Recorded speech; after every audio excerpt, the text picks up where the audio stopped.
Hello, तो कैसे आप सब? उम्मीद करते अच्छे होंगे, मस्त होंगे, पढ़ाई कर रहे होंगे अच्छे से। आज की क्लास में हम लोग संस्कृत के 12वें चैप्टर को, जो कि कर्णस्य दानवीरता है, इसको आज हम लोग क्लियर करेंगे और इसको पूर्ण रूप से विस्तार से इसके संपूर्ण अर्थ के साथ साथ, और इसी क्लास में आप लोगों की सारी क्वेश्चन आंसर, जितने भी चैप्टर से क्वेश्चन आंसर, महत्वपूर्ण क्वेश्चन आंसर पूछे जा सकते हैं, वो सारे क्वेश्चन आंसर को आप लोगों के बीच आज विस्तार से चर्चा करेंगे। और अगले अगले वीडियो का इंतजार नहीं करेंगे। इसी वीडियो में आप लोगों को इस चैप्टर से रिलेटेड सारे सभी संपूर्ण अर्थ एवं अति महत्वपूर्ण लघु उत्तरीय प्रश्न के साथ, दीर्घ उत्तरीय प्रश्न के साथ आप लोगों का सारे डाउट को क्लियर करते हुए जाएंगे। तो आप लोग इस वीडियो में जुड़े रहिए और इस कर्णवीर इस कर्णस्य दानवीरता का लाभ उठाइए। कर्णस्य दानवीरता में क्या है? ये भास द्वारा रचित है। भास, इसके रचयिता कौन है? कर्णस्य दानवीरता के रचयिता भास है। भास ने कर्णस्य दानवीरता नामक एक नाटक लिखा, जो कि किससे उद्गीत है? महाभारत के पांचों पांडव द्वारा जब युद्ध लड़ा जा रहा था, तो वहां से युद्ध उद्गीत है, वहां से लिया गया है ये।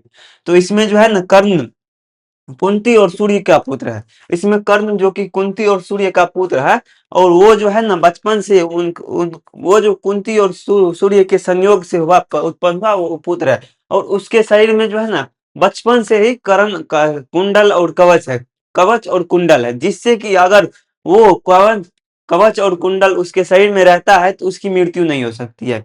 ये आप लोग याद रखिएगा। इसमें अगर पूछे जाए कि कर्णस्य दानवीरता में कर्ण की मृत्यु क्यों नहीं होती है, और क्यों भगवान इंद्र को वहां पे साधु के वेश में जाना पड़ा, तो वही है कि कर्ण और कवच और कुंडल के उसके शरीर में रहने के कारण कर्ण की मृत्यु नहीं होती है। किस चीज के रहने के कारण उसके शरीर में? कर कर्णस्य के दानवीरता में कर्ण के शरीर में कवच और कुंडल रहता है। जब तक उसको ये वरदान था कि जब तक आपके शरीर में कवच और कुंडल रहेगा, तब तक आपकी मृत्यु नहीं हो सकती है। तो वही जो था कवच और कुंडल उसके शरीर में था, तो उसकी मृत्यु नहीं होती थी। देखिए, जिसके कारण कि इंद्रदेव को पांडव के तरफ से मतलब सहायता करना पड़ा, सत्य की तरफ से सहायता करना पड़ा, और वो छल से साधु के वेश में उससे कवच और कुंडल प्राप्त किए। दान में कवच और कुंडल प्राप्त किए। और कर्म भी ठहरे दानवीरता, दान दान दान करने में सबसे मतलब विचित्र प्राणी थे। उसे कुछ भी मांगते तो वो हंसी हंसी खुशी खुशी दे देते थे, हंसी खुशी दान कर देते थे उस चीज को। तो वही इसमें बताया गया है कि वो दानवीर था, दानी स्वभाव के आदमी थे। उनको जो भी मांगे वो हंसी खुशी उसको दान कर दिया करते। उसके मन में कोई लोभ द्वेष नहीं था। उनके अंदर ये था कि देखिए, दान किया हुआ चीज आपके अंदर, अगर आप खाना खा रहे हो वो चले जाएगा, कोई वृक्ष है वो सूख जाएगा, सारी चीज सारी प्रक्रिया प्रकृति में होती है, लेकिन आप जब दान हवन पुण्य करते हैं तो वो आपका वहां रहता है, ईश्वर के पास जमा रहता है, भले ही आपकी मृत्यु क्यों ना हो जाए। तो उसके अंदर ये स्वभाव था। तो यही इसमें है कि उसी दानी स्वभाव के कारण उसकी मृत्यु हुई। वैसे उसको मारना असंभव था। अगर जब तक वो अगर कवच और कुंडल उसके शरीर में रहता, तब तक वो उसे मारना असंभव था। तो इस कहानी का सारांश ये है। आइए हम लोग पाठ को देखते हैं, और पाठ के संपूर्ण सारांश को आप लोगों के बीच पूर्ण रूप से डिस्कस करेंगे। और तब आप लोगों से एक आदमी आएगा, वो क्वेश्चन पूछेगा, उसका जवाब आप लोगों को देना है। तो देखिए, क्या कौन सा? द्वादशम पाठ, 12वां चैप्टर है। कौन सा? द्वादश पाठ है। कर्णस्य दानवीरता, कर्म की दानवीरता के बारे में इसमें बताएंगे। कर्णस्य दानवीरता, जो कर्ण दानवीरता के बारे में बताए गए हैं। देखिए क्या कहता है, अयम पाठ भास रचित कर्णस्य कर्ण भार नामकस्य रूपकस्य भाग विशेष। यह पाठ भास के द्वारा रचित यह पाठ भास द्वारा रचित कर्णभार नामक कर्णभार नामक रूप भाग विशेष है, मतलब कर्म भाग नामक नाटक भाग विशेष है। यह पाठ किसके द्वारा रचित? भास द्वारा रचित कर्ण भार नामक नाटक के भाग विशेष से लिया गया है। अस्य रूप कस्य कथा कम अस्य रूपकस्य कथा का महाभारत गृह तत्। यह कथा अस्य रूपकस्य, यह कथा इसकी रूपरेखा, इस कथा की, इस नाटक की रूपरेखा, जो इस नाटक की रूपरेखा महाभारत के लिया गया। महाभारत के में ग्रहण है। इस नाटक की कथा कहाँ ग्रहण है? महाभारत में ग्रहण है, और वहीं से लिया गया है ये। महाभारत युद्ध कुंती पुत्र कर्ण और कौरव पक्ष युद्ध करोति। देखिए इस महाभारत में जो है ना, महाभारत की युद्ध में आप लोग जानते हो, महाभारत की युद्ध में कुंती का पुत्र जो कि कर्ण था, वो जो है वो सत्यवादी था, बट वो जो है ना कौरव के पक्ष से लड़ता था, कौरवों पक्ष से लड़ता था और युद्ध करो थी। कौरव के पक्ष से कुंती का पुत्र कर्ण कौरव के पक्ष से युद्ध करना। कर्णस्य शरीरे संबंध कवच कुंडले च तस्य रक्षत रक्षके रस्ता। कर्ण के शरीर को से संबंध, कर्ण के शरीर में जो कवच और कुंडल था उसकी रक्षा उससे होती थी, उसकी रक्षा उससे होती थी। उसके शरीर में जब तक कवच और कुंडल रहता तब तक उसे कोई मार नहीं सकता था। जब तक उसके शरीर में अगर वो कवच और कुंडल है तो उसे कोई नहीं मार सकता था। तो वो तो कौरव के पक्ष था, कौरव था असत्यवादी, और असत्य का तो अजय होना ही है। इसीलिए आगे देखिए, यावत कवचम कुंडले च कर्णस्य शरीरे वर्तते वर्तते तावत न कोऽपि कर्णम हन्तु प्रभवति। देखिए यावत कवच कुंडले च कर्णस्य शरीरे, जब तक कवच कुंडल कर्ण के शरीर में है, वर्तते शरीर में है, तब तक तावत न कोऽपि कर्णम हन्तु प्रभवति, तब तक कर्ण को कोई नहीं मार सकता है। जब तक कर्ण के शरीर में कवच और कुंडल है तब तक कर्ण को कोई नहीं मार सकता है। देखिए अतएव अर्जुन से सहायतार्थम इंद्र छल पूर्वकम कस्य दानवीरता कर्णस्य दानवीरता शरीरात कवचम कवचम कुंडले च गृहंती। देखिए अतएव इसलिए अर्जुनस्य सहायतार्थम, अर्जुन की सहायता के लिए इंद्र छल पूर्वक कर्ण की दानवीरता का लाभ उठाकर शरीर से, कर्ण की दानवीरता से उसके शरीर से कवच और कुंडल चगृहा, उसके शरीर से कवच और कुंडल प्राप्त किए। कर्ण के दान में, कर्ण के दिए गए दान में इंद्रदेव ने छल पूर्वक उसके शरीर से, किसके सहायता के लिए? अर्जुन के सहायता के लिए। किसके? अगर यहाँ आप लोगों के से एक प्रश्न पूछ रहा है कोई, मान लीजिए एक प्रश्न है कि आप बताएं कि कर्ण इंद्रदेव किसकी सहायता के लिए कर्ण के शरीर से कवच और कुंडल प्राप्त किए दान में? तो अर्जुन की सहायता के लिए। किसके सहायता के लिए? तो अर्जुन की सहायता के लिए। किसके सहायता के लिए? अर्जुन की सहायता के लिए। कर्ण समोदम अंगभूतम कवचम कुंडले च ददाति। कर्णम समादो समोदम अंगभूतम कवच कुंडले च ददाति। कर्ण जो है ना, कर्ण समोदय अंगभूत से, अंग से उतारकर कवच और कुंडल किसको दे दिया? उसको इंद्रदेव को अंग से, शरीर से कवच और कुंडल उतारकर उसको दे दिया। किस चीज में? दान में। दान में। भाष्य त्रयोदश नाटकानि लभ्यन्ते तेषु कर्ण भारतम, तेषु कर्ण भारम अति सरलम अभिनय यम च वर्तते। भाष्य के भाष्य के तेरहवें नाटकानि, 13वें नाट से यह लभ्य है, यह उद्गृत है। भाष्य के 13वें नाट से यह है, भाष्य के 13वें नाटक से मिले। भाष्य के ये जो है, ये भाष्य इसके 13वें नाटक से ये मिले हुए हैं। आगे देखिए, उसमें जो तेसु कर्ण भरम अति सरल अभिनय च वर्तते, उसमें कर्ण जो है ना अति सरल अभिनय, अपने स्वभाव से अति सरल कर्म से वो अपने आप को प्रकट करते हैं। आगे देखिए, अब पाठ में उतरते हैं और कहानी और नाटक को देखते हैं अपने लोग। देखिए यहाँ आप लोग ध्यान से देखिएगा, हमें उम्मीद है अगर आप लोग इसको देखते हैं तो इसके सारे क्वेश्चन आंसर आप लोगों को खुद ब खुद क्लियर हो जाएंगे। तो आप लोग इसको ध्यान पूर्वक पढ़िएगा और कौन किसको क्या कहता है, कौन किसको क्या कहता है वो चीज ध्यान में रखिएगा, सबसे बड़ी बात। तो इसमें कौन किसको क्या कहता है, किस पाठ से क्या सारांश निकलता है, उसको समझने की कोशिश आप लोग कीजिएगा। तो आप लोगों को खुद ब खुद इसका आंसर बनने लगेगा और हम भी आप लोगों को इसके आंसर बनाने में सहायता करेंगे। देखिए, तत्परिविशति ब्राह्मण रूपेण शक्र, उसके पश्चात प्रवेश करते हैं।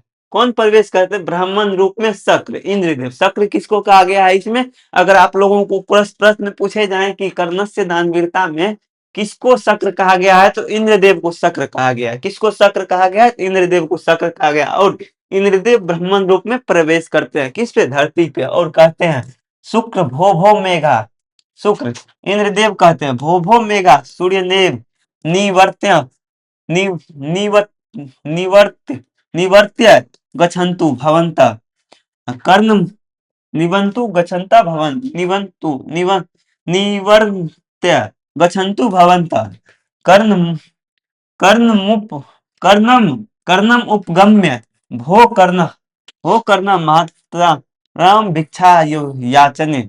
देखिए इसमें क्या कहता है। उसके बाद वो उतरता है, इंद्रदेव कहता है अरे मेघ सूर्य को से कहो आप जले जाएं। हाँ, ये जो है ना, कर्ण जब इंद्रदेव जब धरती पर उतरता है तो कर्ण के सामने, कर्ण के निकट जाकर कहता है हे मेघ सूर्य से कहो कि चले जाएं। किस समय? संध्या के समय जब संध्या के समय जब हाँ इंद्रदेव यहाँ धरती पर आए और कर्ण के निकट जाकर कहता है हे मेघ, मेघ को कहता है मेघ की तरफ देख के ब्राह्मण वेश में, देखिए ताकि उनको पता चले कि सच में ब्राह्मण है। तो ब्राह्मण वेश में धारण करके कहते हैं हे मेघ सूर्य से कहो कि वो चले जाए। और कर्ण के गम में कर्ण की तरफ देखकर कहता है भो कर्ण हे कर्ण, हे कर्ण, कर्ण की तरफ देख कहता हे कर्ण महतराम भिक्षायाम याचने, मैं बहुत बड़ी भिक्षा की याचना आपसे करता हूँ। देखिए किस प्रकार उससे छल पूर्वक किस प्रकार इंद्रदेव ने किससे? कर्ण से अपना कर्ण के कवच और कुंडल को प्राप्त किया था। वो देखिएगा इसमें किस प्रकार से उन्होंने लुभाकर उससे प्राप्त किया था। तो उसके तरफ दिख कर, उसके तरफ मुंह घुमाकर उसके तरफ देखकर कहता हो कर्ण महतराम, हे कर्ण महतराम भिक्षाम याचने, मैं कुछ बहुत बड़ी भिक्षा की याचना आपसे करता हूँ। क्या कहता है? मैं बहुत बड़ी भिक्षा की याचना आपसे करता हूँ। तो देखिए आगे क्या कहता है। दृढ़ प्रतितो अस्मि भगवान, दृढ़ प्रीतो अस्मिन अस्मि भगवान कर्णो भवंतम भवंतम ऐसा भवंतम एमेस भवंतम मेंस नमस्कार नमस्कार अमी। क्या कहता है? दृढ़ प्रीतो अस्मिन भगवान, कहता है हे भगवान मैं प्रसन्न हूँ। किसको? इस साधु के रूप में इंद्रदेव शक्र जो था उसको कहता है। कौन? कर्ण कहता है हे भगवान मैं प्रसन्न हूँ और मैं आपको प्रणाम करता हूँ। क्या कहता है? मैं आपको प्रणाम करता हूँ। क्या कहता है? मैं आपको प्रणाम करता हूँ। कौन कहता है? कर्ण कहता है हे भगवान मैं बहुत प्रसन्न हूँ और मैं आपको नमस्कार करता हूँ, आपको प्रणाम करता हूँ। आगे देखिए शक्र आत्मगतम, शक्र जो वो इंद्रदेव थे शक्र के रूप में, वो जो है ना अपने अंदर सोचने लगते हैं। तब जब वो कर्ण उससे प्रणाम करते हैं तो वो अपने अंदर क्या सोचने लगते हैं? देखिए किम न खलु माया वक्तयम, किम न खलु माया वक्तयम यदि दीर्घ आयु भवेति वक्षये दीर्घ आयु भविष्यति यदि न वक्ष्यते वक्ष्ये मूढ़ इति मां परिभवति तस्माद् तस्माद् अद्भयम् परिहृत्य किं न खलु वक्ष्यामि भवन्तु दृष्ट्या प्रकाशयन् भो कर्ण सूर्य इव चंद्र इव हिमावन इव सागर इव तिष्ठतु तेजस। देखिए क्या कहता है। पहले अपने मन में कहता है, क्या कहता है? किम न खलु माया वक्तयम, मैं इस माया रूप में उसको क्या कहूँ। ये कर्ण ये शक्र क्या सोचता है? जब ये उसको प्रणाम करता है हे भगवान मैं बहुत प्रसन्न हूँ, मैं आपको प्रणाम करता हूँ, तब कौन कहता है? तब ये अपने मन में सोचता है कि मैं इस माया रूप में उसको क्या कहूँ। उसके मन में आता है यदि दीर्घ आयु भगवती बख्शते, अगर दीर्घ आयु अगर ये कहूँ कि आपकी दीर्घ आयु हो तो दीर्घ आयु भविष्य, उसकी दीर्घ आयु हो जाएगी, उसकी मृत्यु नहीं हो जाएगी। जो कि इंद्रदेव उसके मृत्यु के लिए ही तो वहां छल पूर्वक उस साधु वेश में आया था कि उससे किसी प्रकार कर्ण कवच और कुंडल प्राप्त करें और उसकी मृत्यु हो जाए। तो वो क्या कहता है? दीर्घ आयु भविष्यति है। वो तो दीर्घ आयु भविष्यति नहीं कह सकता, क्योंकि दीर्घ आयु भविष्यति कहेगा तो वो तो उनको दीर्घ आयु लग जाएगी, फिर उनकी मृत्यु नहीं होगी। तब सोचता है यदि वक्ष्यते मूढ़ इति मां परिभाषित परिभवती, यदि मैं इसको कुछ नहीं कहूं, तब उसके अंदर ये भी आता है, मैं दीर्घायु भी नहीं कह सकता अगर मैं इसको कुछ नहीं कहूं, तो ये मुझे मूर्ख समझेगा। किसके अंदर आ जाता है? तो शक्र के अंदर ये आता है कि मैं इसको अगर कुछ नहीं कहूं तो ये मुझे मूर्ख समझने लगता है, तो समझने लगा। तस्मात् दुभयम परिहृत किम न खलु वक्ष्यामि, अतः इन दोनों को छोड़कर, कुछ अलग बोलने की प्रयास करता हूँ और कुछ अलग कहता हूँ। क्या कहता है? अच्छा, अतः इन दोनों को छोड़कर कुछ अलग बोलना चाहिए। उसके अंदर ये आता है कि कुछ अलग बोलना चाहिए। और हाँ, उसके बाद कहता है भवतु दृष्टा, अच्छा देखता हूँ, अच्छा देखता हूँ, अच्छा कहता हूँ, अच्छा देखता हूँ, दृष्टयम अच्छा देखता हूँ, प्रकाशमय तब प्रकाशमय मतलब बोलकर, तब बोलकर अपने मुंह से। पहले तो ये इतना बात किस में? अपने मन के अंदर बोले। अगर आप लोगों को क्वेश्चन पूछे जाए कि शक्र अपने मन में क्या सोचे, तो आप लोग सिर्फ इतना चीज का आंसर दे दीजिएगा, तो आप लोगों को उसका आंसर मिल जाएगा। इतना चीज का आप लोग आंसर दे दे रहे हैं सिर्फ, तो आपको उसका आंसर मिल जाएगा। शक्र ने अपने मन में क्या कहा था? तो आगे देखिए क्या कहता है। प्रकाश में मतलब बोलकर कहता है भोकर हे कर्ण सूर्य इव चंद्र इव हिमावन इव सागरन इव तिष्ठन तिष्ठतु तेजस। देखिए वो क्या देता है, उसको क्या कहता है? हे कर्ण आप सूर्य के समान, चंद्र के समान, हिमावन हिमालय पर्वत के समान, सागर के समान हमेशा यश प्राप्त करें। तिष्ठतु तेजस हमेशा यश प्राप्त करें। क्या कहता है? अगर आप लोगों को यहाँ से प्रश्न पूछे जाए कि भगवान इंद्रदेव ने उसको क्या वरदान, मतलब उसको क्या आशीर्वाद दिया था, आशीर्वाद में क्या दिया था उसको, तो क्या दिया था कि हे कर्ण आप सूर्य के समान, चंद्र के समान, हिमावन पर्वत के समान और सागर के समान हमेशा यश प्राप्त करें, हमेशा यश प्राप्त करें। क्या प्राप्त करें? हमेशा यश प्राप्त करें। आगे देखिए तब उसके बाद आगे क्या आता है, क्या कहता है कर्ण? तब क्या कहता है भगवान किम न वक्त वक्तव्यम दीर्घ आयु भवेति। तब क्या कहता वो? कर्ण कहता भगवान, कर्ण कहता है भगवान किम न वक्तव्यम दीर्घ आयु भवती। आप, तब उससे ये कह देता है कर्ण देखिए कि आप मुझे ये क्यों नहीं कह देते हैं कि आप दीर्घ आयु भवती, मतलब आपकी लंबी आयु हो, आपकी लंबी आयु हो, आप सदैव मतलब अमर रहे, आप आपकी लंबी आयु हो, अथवा अतएव एतेव शोभनीय। अच्छा तब उसके बाद ये कहता है कोई बात नहीं, ये भी शोभनीय, ये भी प्रिय है, ये भी अच्छा ही है, ये भी अच्छा ही। कुत्ता क्योंकि, कुत्ता आगे देखिए, क्योंकि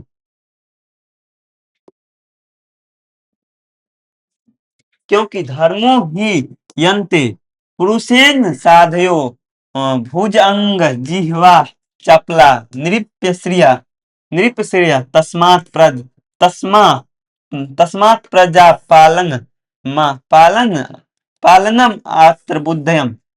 अत्र बुद्धयम हेतेषु तेहेषु गुना धरन्ते। क्या कहता है देखिए, धर्मो ही यन्ते पुरुष में साधो, पुरुषेन साधियो भुजंग जिह्वा चापला श्रेयता। देखिए क्या कहता है,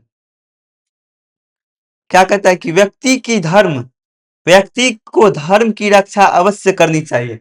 धर्मो हिम यत्ने पुरुषेन साध्यतो, व्यक्ति को धर्म की रक्षा अवश्य करनी चाहिए, व्यक्ति को धर्म की रक्षा अवश्य करनी चाहिए।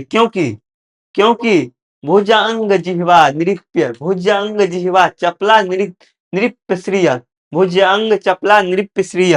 तो क्योंकि राजा का ऐश्वर्य सांप की जीव के तरह चंचल होता है। क्या कहता है? व्यक्ति को धर्म की सुरक्षा स्वयं करनी चाहिए, क्योंकि व्यक्ति की जीवा सांप के जीवा के समान होता है, क्योंकि राजा के ऐश्वर्य सांप की जीव की तरह चंचल होता है।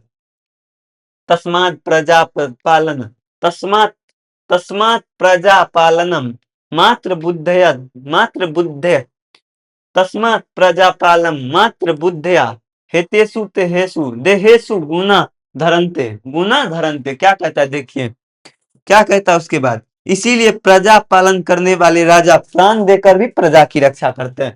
तस्माद इसीलिए प्रजा पालन करने वाले राजा प्राण देकर भी प्रजा की रक्षा करते हैं, प्राण देकर भी प्रजा की रक्षा करते हैं, प्रजा की रक्षा करते तथा यश धारण करते हैं। उसके बाद ही हितेषु गुना धारनते, उसके बाद ही यश प्रजा से यश धारण करते हैं। इसका कहने का अर्थ क्या हुआ पता है?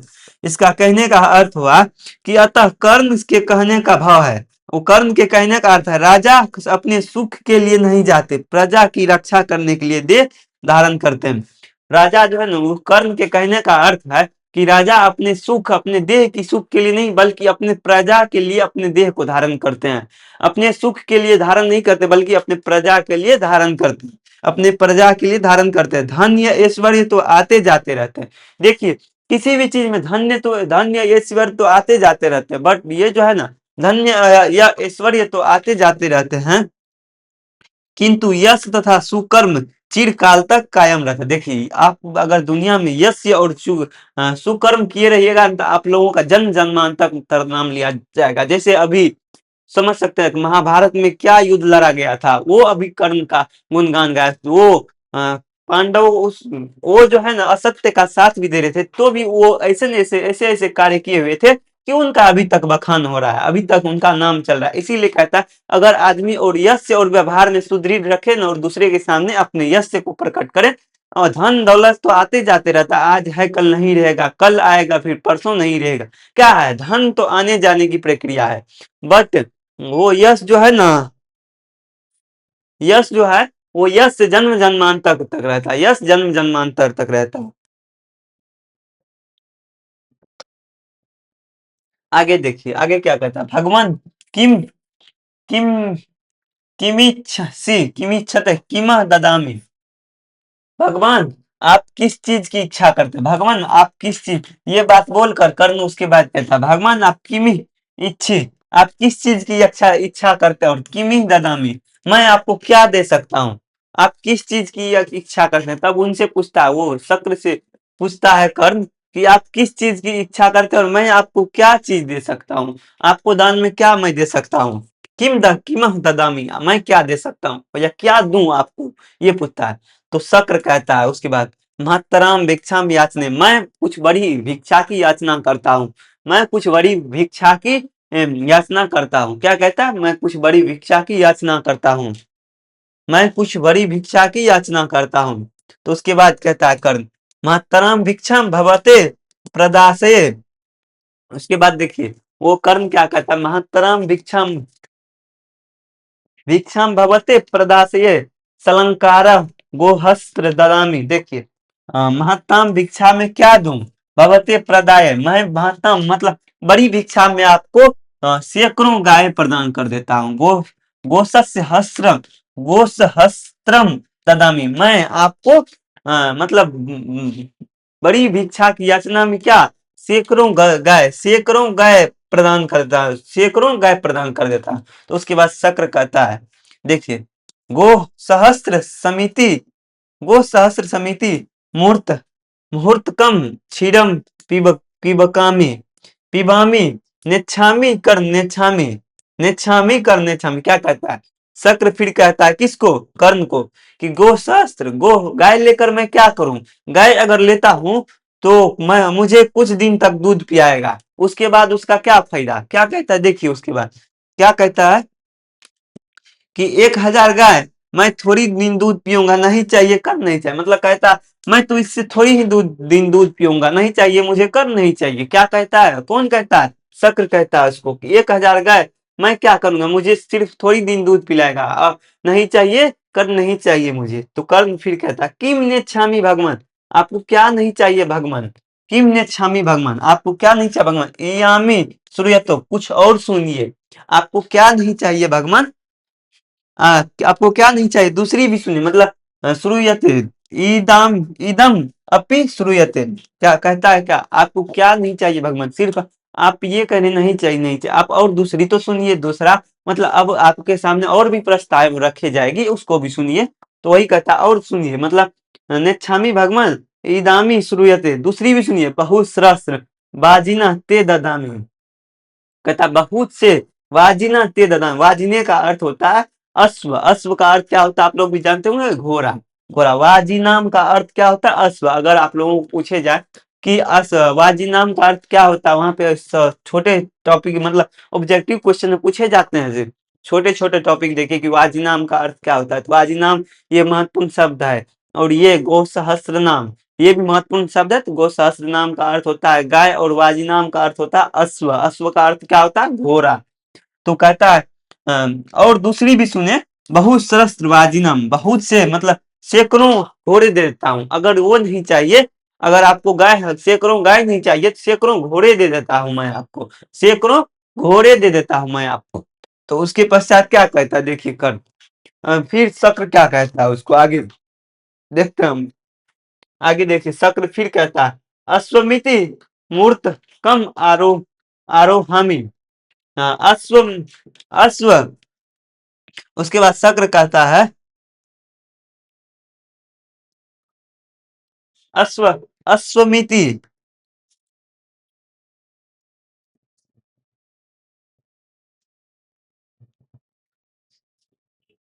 अश्वमिति घोड़े मूर्त, मूर्त कम आरोह्यामी नेच्छामी का नेच्छामी। देखिए क्या कहता है, वो कहता है अश्व घोड़े, घोड़े पर मैं कुछ दिन चढ़ूंगा, घोड़े पर मैं कुछ दिन चढ़ूंगा, मुझे नहीं चाहिए कर्ण, मुझे नहीं चाहिए, मतलब नेच्छामी कर नेच्छामी, नहीं चाहिए कर्ण नहीं चाहिए। उसके बाद देखिए किम नेच्छामी भगवान, आपको क्या नहीं चाहिए? अन्य दापी, अन्य आदर तो सुनिए, मतलब और दूसरे तो सुनिए, अन्य को तो सुनिए। वारना वारनाम वारनाम अनेकम वृंदा वृंदम वृंदम अपि ते ददामि। देखिए यहाँ आप लोग को ध्यान में रखना है, इसका वृंदम अपि का अर्थ होता है गज। गज का अर्थ क्या होता है? घो मतलब हाथी। तो क्या कहता है, क्या नहीं चाहिए आपको भगवान? आप पहले दूसरे तो अनेकों तो सुनिए, अन्य ददामी, अन्य तो सुनिए, अन्य श्रूयत ददामी, अन्य दापि श्रूयताम।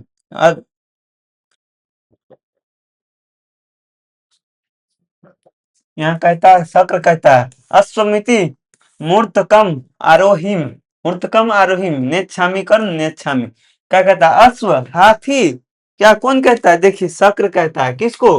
कर्ण को कहता है शक्र हाथी, उस पर क्या करूं? कुछ दिन चढ़ूंगा, नहीं चाहिए कर्ण, नहीं चाहिए मुझे, नहीं चाहिए कर्ण, नहीं चाहिए। अश्वमिति अश्व नहीं, नहीं यहाँ देखिए अश्वमिति घोड़ा दिया था पहले, तो घोड़ा के बारे में कहता है कि नहीं चाहिए मुझे, घोड़ा पे कुछ दिन चलूंगा, नहीं चाहिए कम, नहीं चाहिए। तो आगे देखिए क्या कहता है, आगे कहता है कि ने छानी अन्य दीप श्रेयता अम्दे श्रेयताम वारनाम वारनाम नेकम वृंदम वृंदम अपि वृदम अपि ते ददामे। क्या कहता है? क्या नहीं चाहिए भगवान आपको? क्या नहीं चाहिए भगवान? अन्य, अन्य तो सुनिए, अन्य तो सुनिए। वारना वारनाम अनेकम, अनेक अनेक वारनाम, मतलब वारना मतलब हाथी, वृंदाम ते ददामी, वृंदानम वृंदाम अपि ते ददामी। देखिए वृंदाम का अर्थ यहाँ पे गज होता है, गज का अर्थ हाथी होता है। देखिए यहाँ पे ये चीज याद रखिएगा आप लोग। तो वृंदाम का अर्थ क्या होता है? गज, और गज का अर्थ क्या होता है आप लोग तो जानते ही होंगे, हाथी। तो क्या कहता है? अन्य अन्य तो सुनिए, आपको क्या नहीं चाहिए भगवान? आपको अनेकों हाथी दे देता हूँ, अनेकों हाथी आपको दे देता हूँ। तो देखिए वो क्या कहता है, गजमिति हाथी मूर्तकम आरोह्यामी, मूर्तकम आरोहामी। क्या कहता है? हाथी थोड़ी चढ़ूंगा, हाथी क्या कहता है? मूर्तकम आरोही में, हाथी थोड़ी चढ़ूंगा, नेच्छामी कर नेच्छामी, मैं हाथी पे चढ़कर क्या करूंगा? मुझे नहीं चाहिए, हाथी भी नहीं चाहिए भगवान, मुझे हाथी भी नहीं चाहिए। कौन कहता है? शक्र कहता है। किससे? कर्ण से, कि मुझे हाथी भी नहीं चाहिए भगवान। तो फिर कर्ण देखिए, तो मतलब फिर कर्म कहता है किम ने छामी भगवान, किम किम ने छाम ने छाती भगवान, क्या नहीं चाहिए आपको भगवान? अन्य दपि श्रूयताम और अपर्याप्त कनकम ददामी। फिर कहता क्या नहीं चाहिए भगवान? अन्य तो सुनिए, अन्य तो सुनिए, अन्य और अन्य दापी, अन्य चीज देता हूं उसको तो सुनिए। और अपर्याप्त कनकम, मतलब पर्याप्त मात्रा में, अधिक मात्रा में, बहुत सारी मात्रा में मैं आपको कनकम, कनकम, कनकम का अर्थ क्या होता है? सोना, मतलब अनेक अधिक मात्रा में आपको सोना देता हूं मैं। क्या कौन बोला? कर्ण बोला। आपको क्या नहीं चाहिए भगवान? अन्य तो सुनिए, दूसरे चीज मैं आपको देता हूँ कि अधिक मात्रा में आपको सोना देता हूँ, जिससे कि आपको सुखी की प्राप्ति होगी और जिससे आप ऐश्वर्य की प्राप्ति करें। फिर शक्र कहता है देखिए गृहीत्वा गच्छामि किच्चित किच्चिद गत्वा नेच्छामि कर नेच्छामि। तो कहता गृहीत्वा गच्छामि, मैं गृहीत्वा गच्छामि। उसके बाद कहता है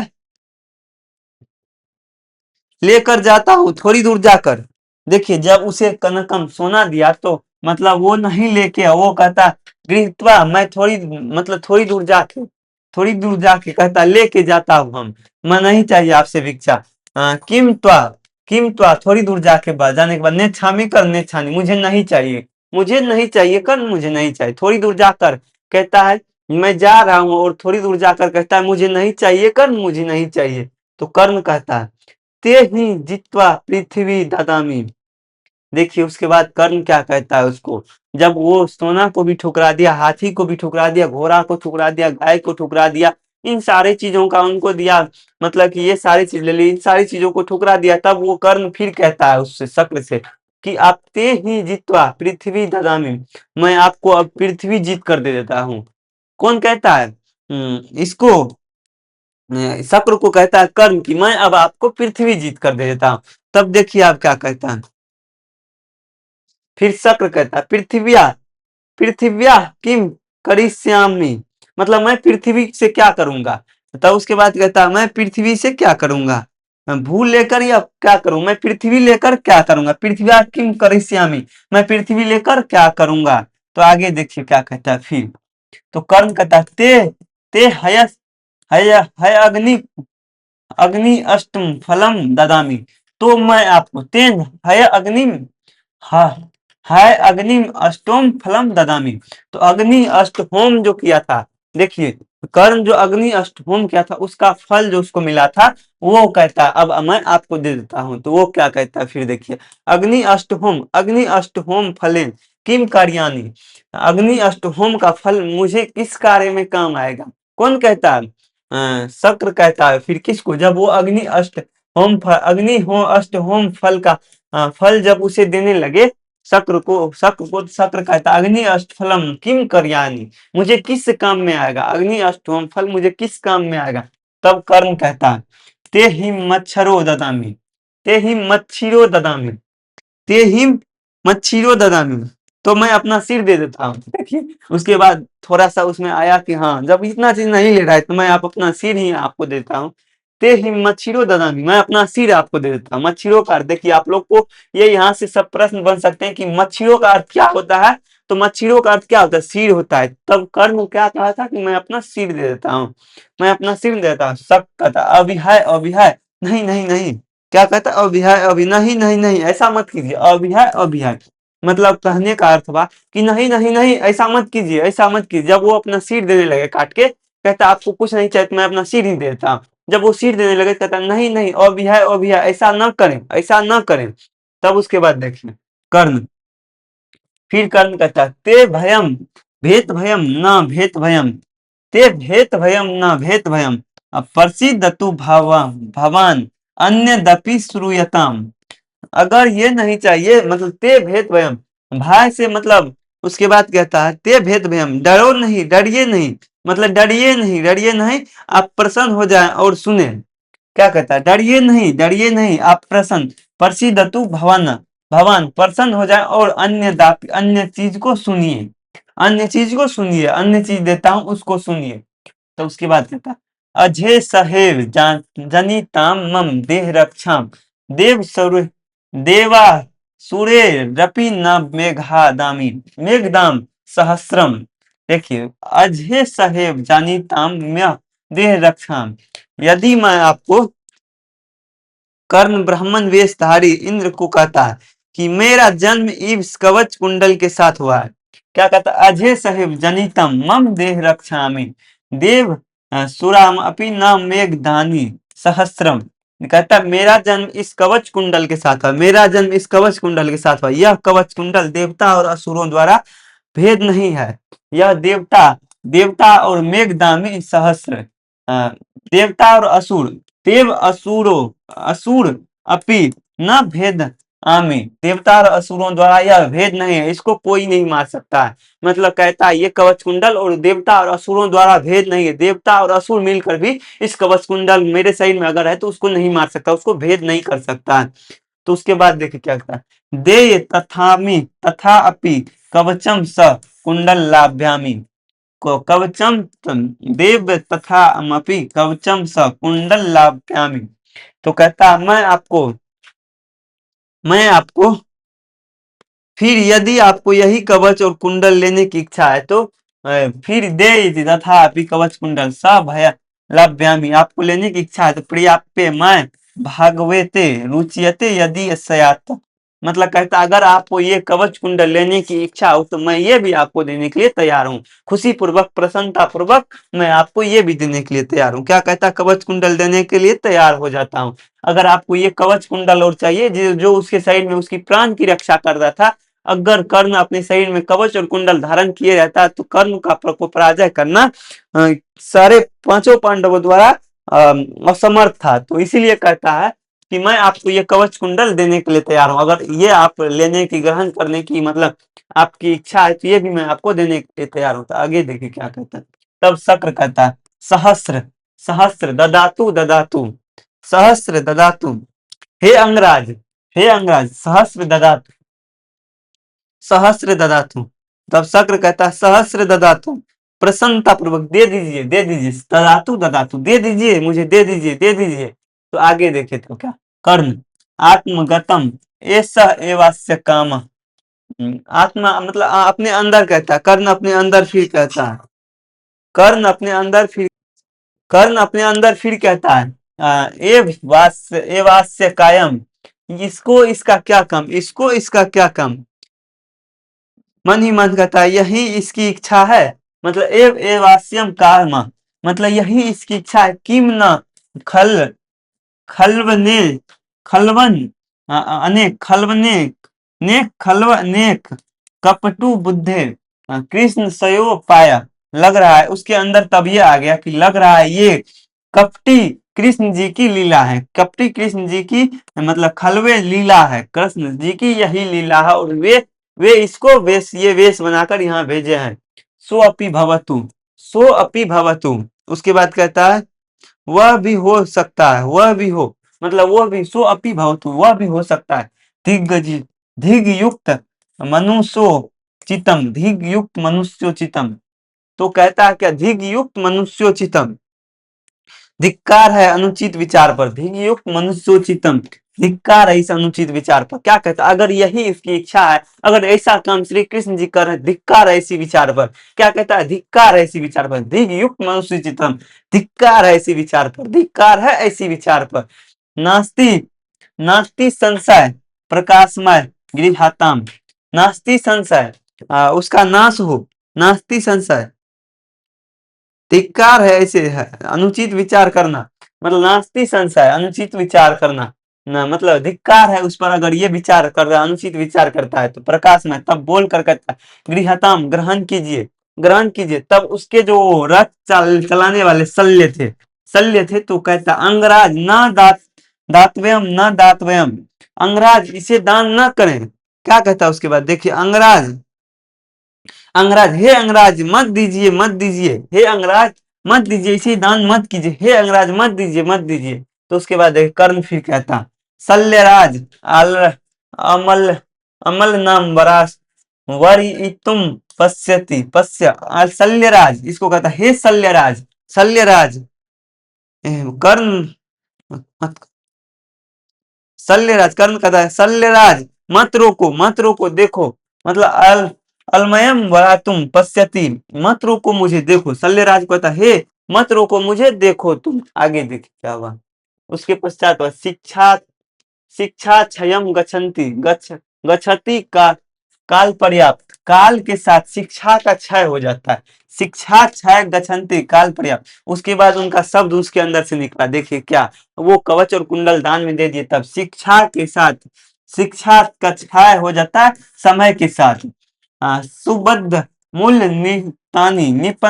निपत निपतांति पादप और वृक्ष का वृक्ष सूख जाता है समय परिवर्तन के साथ साथ वृक्ष सूख कर गिर जाता है समय परिवर्तन के साथ। जलम जला स्थांत गतम च शुष्यति जल सूख जाता है अपने गंतव्य स्थान पर पहुंचकर जल सूख जाता है अपने गंतव्य स्थान पर पहुंचकर। हुत च दाम दातम च तथैव तिष्ठन्ति। लेकिन हुत मतलब होम जाप किए हुए और दान दिए हुए चीज कि कभी नाश विनाश नहीं होता, वो सदैव वहां रहता, वहां आपके दान का दान पुण्य का कार्य सदैव वहां रहता। तस्मात् गृह्यताम निष्कृत ददाति, तस्मात् गृह्यताम, तस्मात् गृह्यताम, ग्रहण कीजिए, ग्रहण कीजिए, निकाल कर देता है, ग्रहण कीजिए, तस्मात् गृह्यताम, ग्रहण कीजिए और निकाल कर उसे दे देता है, निकाल कर उसे दे देता है। अब आप लोग देखिए, ये कोई एक है, आप लोगों को इसका नामकरण करना है।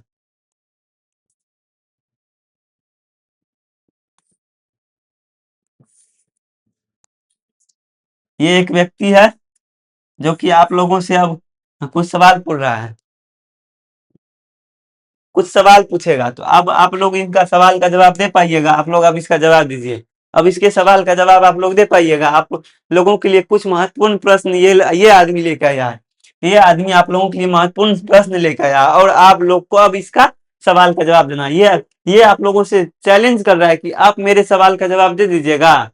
तो अब इसके सवाल का जवाब आप लोगों को देना है। देखिए ये क्या सवाल कर रहा है, आप लोग प्रश्न को देखिए। आप लोगों से वो सवाल कर रहा है कि कर्णस्य दानवीरता पाठ के,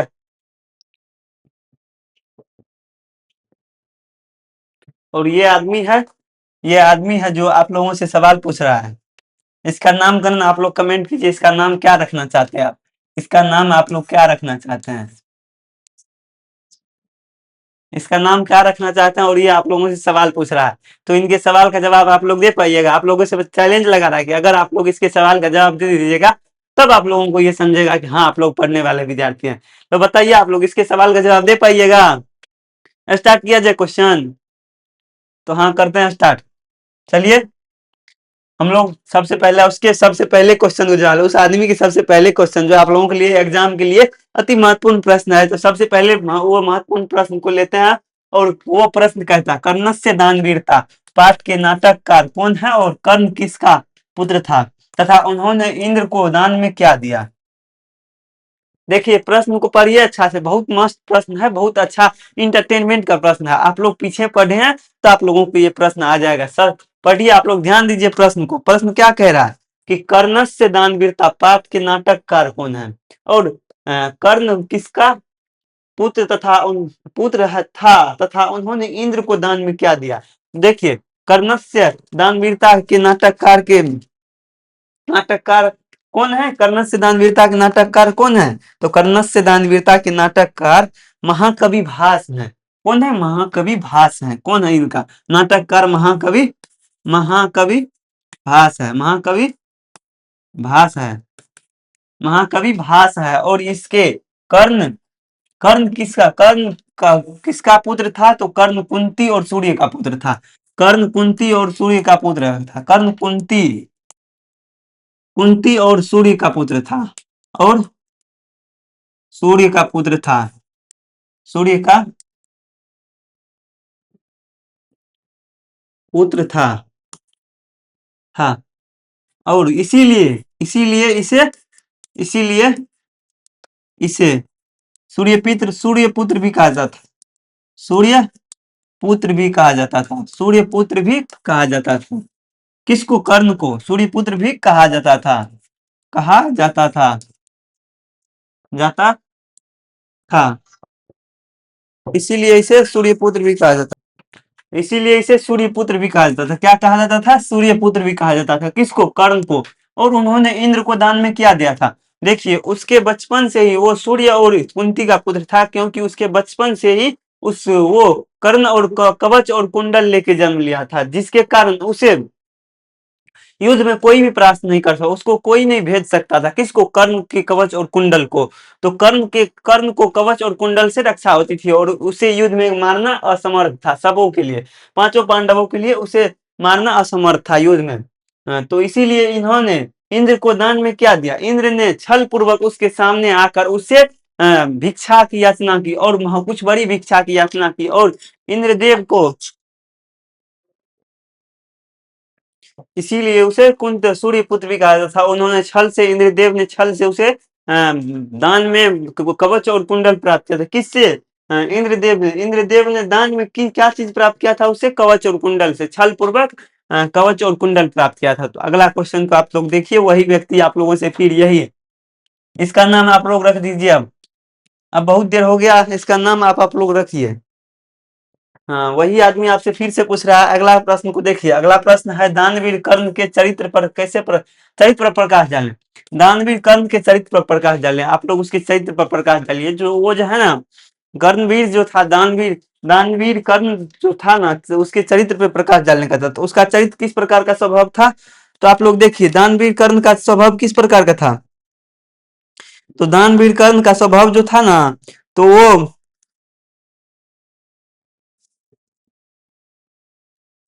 देखिए दानवीर कर्ण का स्वभाव सिर्फ दानी था। वो जो था बहुत मतलब हरदम खुश रहने वाला आदमी था, और वो दानी स्वभाव का था, दान करने में वो विश्वास नहीं रखता था। वो इस प्रकार के दानी व्यक्ति थे कि देखिए सभी आदमी जो है ना उनके, वो इस प्रकार का दानी व्यक्ति था कि वो जो है ना अपने कर्ण और कवच, अपने स्वयं के रक्षा को न देखते हुए वो दान में से अपने वो रक्षा कवच जो उसके कर्ण कवच और कुंडल था वो भी दान कर दिए। तो उनके चरित्र पर आप लोग किस प्रकार के चरित्र के व्यक्ति थे, वो तो उनको देख ही रहे हैं।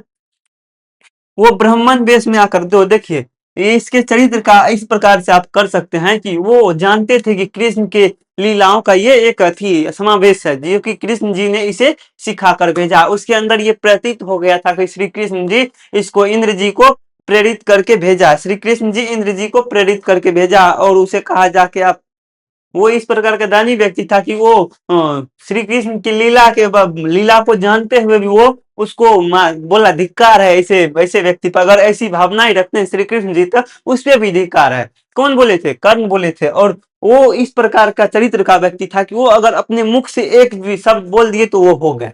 मतलब उनका कहने का अर्थ था कि हाँ, हमने कह दिया, हमने आपको दान में दे दिया। और वो इसी इसी चीज से उसकी चरित्र की पता चलता है कि वो सिर्फ उनको कह दिए कि आपको ये सारी चीज नहीं चाहिए, हमने आपको वचन दिया है कि हम दान में आपको कुछ ना कुछ देंगे, तो वो दान में दे दिए, समझे।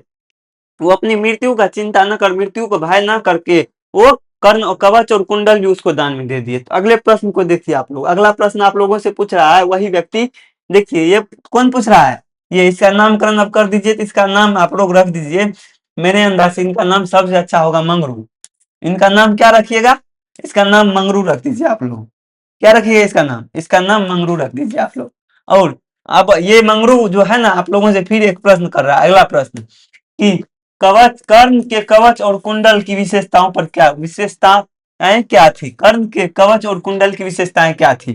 तो आप लोग तो जानते हो कर्ण के कवच और कुंडल की विशेषताएं हमने कई बार आप लोगों को पीछे भी बताया है। तो आप लोग अगर पता है तो आप लोगों से मंगरू पूछ रहा है। कौन पूछ रहा है, वही व्यक्ति मंगरू, जिसको जो आप लोगों से चैलेंज कर रहा है कि आप लोग बताइए कि कर्ण के कवच और कुंडल की विशेषताएं क्या थी।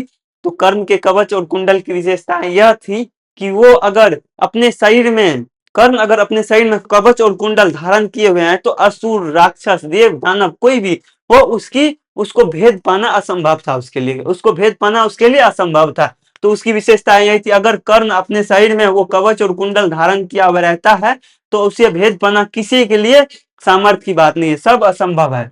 तो अगला प्रश्न को देखिए, वही मंगरू फिर वही व्यक्ति आपसे फिर ये जो है ये आपसे चैलेंज कर रहा है। कौन, किधर गया ये व्यक्ति, ये मंगरू है, आप लोगों से फिर चैलेंज कर रहा है अगला प्रश्न में कि आप लोग अगले अगले प्रश्न को बताइए। कि अगला प्रश्न है कि कर्णस्य दानवीरता पाठ के आधार पर इंद्र की चरित्र की विशेषताओं का उल्लेख कीजिए। ये कर्णस्य दानवीरता पाठ के आधार पर इंद्र के चरित्र की चारित्रिक विशेषताओं पर का उल्लेख करें। तो इंद्र की चरित्र की यहाँ तो गड़बड़ हो गया, समझ रहे हो, यहाँ तो गड़बड़ हो गया, उसका चरित्र यहाँ तो गड़बड़ हो गया कि वो छल पूर्वक आके उसके कवच और कुंडल को प्राप्त, साधु वेश में आके छल पूर्वक पांडव उसके कर्ण को अर्जुन के सहयोग करने के लिए वो छल पूर्वक कर्ण से कवच और कुंडल प्राप्त कर लेते। इसके आधार पर आप लोग उसका आंसर दीजिए। तो आप लोग इसका कर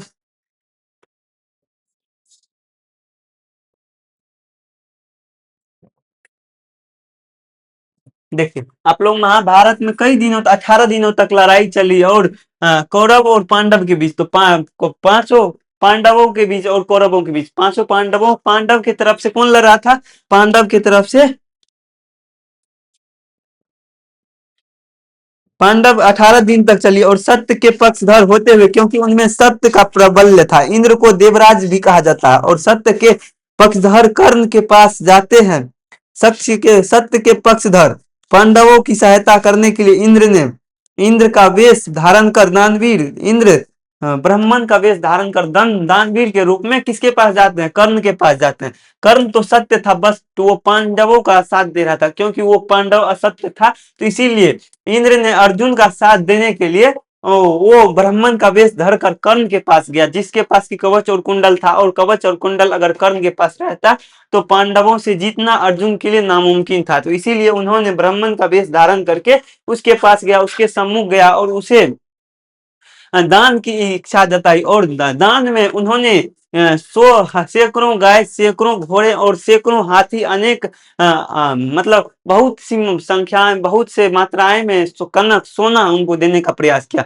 उसे वो सारी चीजों का सुहाना नहीं हुआ, वो सारी चीजें उसे नहीं प्राप्ति, वो नहीं स्वीकार की। और जब कर्ण ने किसको, इंद्रदेव को कवच और कुंडल की ग्रहण करने का प्रस्ताव रखा, तो वो झट से उसे कहा कि हाँ चाहिए मुझे, यही चाहिए, यही दे दीजिए। तो यहीं से उसके चरित्र का पता चलता है कि वो छल पूर्वक उसको कहा, कर्ण छल पूर्वक उसको क्या उससे कवच और कुंडल प्राप्त किया था। आगे देखिए किसकी सहायता के लिए? अर्जुन की सहायता के लिए। कर्ण की दानवीरता, वही मंगरू फिर आपसे प्रश्न पूछ रहा कि कर्ण की दानवीरता का वर्णन अपने शब्दों में कीजिए। कर्ण इस प्रकार का दानवीर व्यक्ति था। ये प्रश्न आप लोगों को पहले बता चुके हैं कि वो अपने जान की जोखिम में, मतलब उनको पता था कि अगर हम ये कर्ण और कवच और कुंडल ना धारण करें तो हमारी मृत्यु हो सकती है। फिर भी उन्होंने अपनी दानवीरता को बताते हुए उन्होंने ये कवच और कुंडल उसको दान में दे दिया और इंद्र जी को दान में दे दिया। तो अगले प्रश्न में फिर आप लोगों को क्या है, कर्णस्य दानवीरता पाठ के आधार पर दान का महत्व क्या बताएं?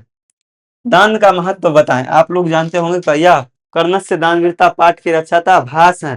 भास द्वारा रचित है। और इसमें दान की महत्वता बताते हुए कर्ण कहते हैं कि आप लोग अगर शिक्षा ग्रहण करते हैं, ज्ञान अर्जन करते, तो वो समय के साथ उसकी क्षय हो जाते हैं। और अगर वृक्ष रोपते हैं तो वृक्ष भी समय के साथ गिर जाते हैं, ढल जाते हैं, सूख जाते हैं। अगर पानी भी आप लोग बह रहा है, पानी भी अगर बह रहा है, आप लोग देखते होंगे तो समय के साथ एक गंतव्य स्थान पे पहुंचने के पश्चात पानी सूख जाता है। बट दान आपके द्वारा दिए गए दान की महत्ता इतनी है कि आपके द्वारा दिए गए दान आपका सदैव आभारी रहता है। आपके द्वारा दिए गए दान आपका सदैव आभारी रहता है। तो वही है कि यही है विशेषता है कि दान कभी भी नष्ट नहीं होता। आप दान होम जाप करते हैं, दान करते हैं, सारी चीज आपको वहाँ परमपिता परमेश्वर के पास उसकी सारी चीजों का फल आप लोगों का उद्घृत रहता वहां पे। तो अगला प्रश्न फिर क्या है, देखिए अगले प्रश्न में करा, कर्ण के प्रणाम करने पर शुक्र ने दीर्घ आयु होने का आशीर्वाद क्यों नहीं दिया? देखिए कर्ण जब प्रणाम किए थे खुशी होकर, तो इंद्र ने शुक्र, जो कि जिसको इंद्र कहा गया, वो दीर्घ आयु का आशीर्वाद क्यों नहीं दिया? क्योंकि अर्जुन से लड़ाई होने के बाद, क्योंकि पांडव का साथ दे रहा था कर्ण, और पांडव का साथ दे रहा था तो पांडव को असत्य था और उसे हारना सुनिश्चित था। तो इसीलिए उन्होंने दीर्घ आयु की आशीर्वाद क्यों नहीं दी? उन्होंने कर्ण को दीर्घ आयु का आशीर्वाद इसीलिए नहीं दिया क्योंकि क्योंकि वो जो था ना, वो अगर इंद्रदेव सोचा कि अगर मैं इसे दीर्घ आयु की आशीर्वाद दे दूं तो ये फिर तो नहीं मरेगा। अगर मैं इसे दीर्घ आयु के आशीर्वाद भी ना दूं और कुछ ना कहूं तो ये मुझे तो मूर्ख समझेगा। इसीलिए उन्होंने दीर्घ आयु की आशीर्वाद न देकर, ताकि उसकी मृत्यु हो जाए, और उसे कई ऐसे उनको पर्वत से तुलना की, हिमालय से तुलना की, और समुद्र से, झरना से, कई ऐसी चीजों से, सूर्य से, चंद्र से तुलना करके और उसके समान यश धारण करने को कहा, और दीर्घ आयु के आशीर्वाद नहीं दिया। फिर अगला प्रश्न आप लोगों से, वही व्यक्ति, कौन व्यक्ति? आप लोग इसका नामकरण किया, आप लोग बताइए तो इसका नाम क्या है? इसका नाम क्या है आप लोगों के लिए? मंगरू। यही आप लोगों से फिर चैलेंज कर रहा है और इस सेशन का सबसे अंतिम प्रश्न पूछ रहा है। तो सबसे अंतिम प्रश्न इस सेशन का है कि वो पूछ रहा है आप लोगों से, मंगरू, कि शक्र ने कर्ण से कौन सी बड़ी भिक्षा मांगी तथा क्यों? शक्र जो कि इंद्रदेव थे और ब्राह्मण वेश में थे, और कर्ण से कौन सी बड़ी भिक्षा मांगी और क्यों? कर्ण से कौन सी बड़ी भिक्षा मांगी और क्यों? तो आप लोग इसका आंसर देने का प्रयास करें। आप लोगों से चैलेंज कर रहा है कि आप लोग इसका आंसर दे पाइएगा। तो आप लोगों के पास 2 सेकंड का समय है, इसका आंसर देने का प्रयास कीजिए। तो देखिए शक्र जो है ना कर्ण से बड़ी भिक्षा की मांग की। तो किस बड़ी भिक्षा की मांग की? उन्हें शक्र जो कि कर्ण द्वारा, जब शक्र द्वारा ब्राह्मण वेश में, भगवान इंद्र द्वारा ब्राह्मण वेश में शक्र कर्ण के सामने आए और उन्होंने भिक्षा की याचना की, बहुत बड़ी भिक्षा की याचना की। तो कर्ण ने कई ऐसे उपहार देने को उसे प्रयास किया, उसे लुभाने का प्रयास किया, उसे कहा कि मैं आपको इन सारी चीजों से आपको दे सकता हूँ, ये सारी चीज आपको मैं दे सकता हूँ, आप अगर चाहें तो ये चीज ले लें। बट उन्होंने जो था ना वो कर्ण, उनको तो चाहिए था वो कवच और कुंडल, जिससे कि उसकी मृत्यु हो सके। किसकी? कर्ण की मृत्यु हो सके, और वो चाहते थे कि उसकी मृत्यु हो जाए, और कवच और कुंडल चाहिए उसको, उसकी मृत्यु उनको तो चाहिए थे उनके कर्ण कवच और कुंडल की भिक्षा चाहिए थी उनको। क्या? कवच और कुंडल की भिक्षा चाहिए थी, जिससे कि कर्ण की मृत्यु हो सके। उसके पश्चात वो अर्जुन से हार कर वो वहां रणभूमि में मारा जाए। उसका कहने का अर्थ था कि अगर कवच और कुंडल दे दिया जाए तो वहां सत्य की जीत होगी और अर्जुन की जीत होगी। और ये लीला रचा गया था किसके द्वारा? श्री कृष्ण के द्वारा। तो वही क्या भारी भिक्षा की मांग किया थी और क्यों? तो उसके उससे बड़ी भिक्षा की याचना क्या थी?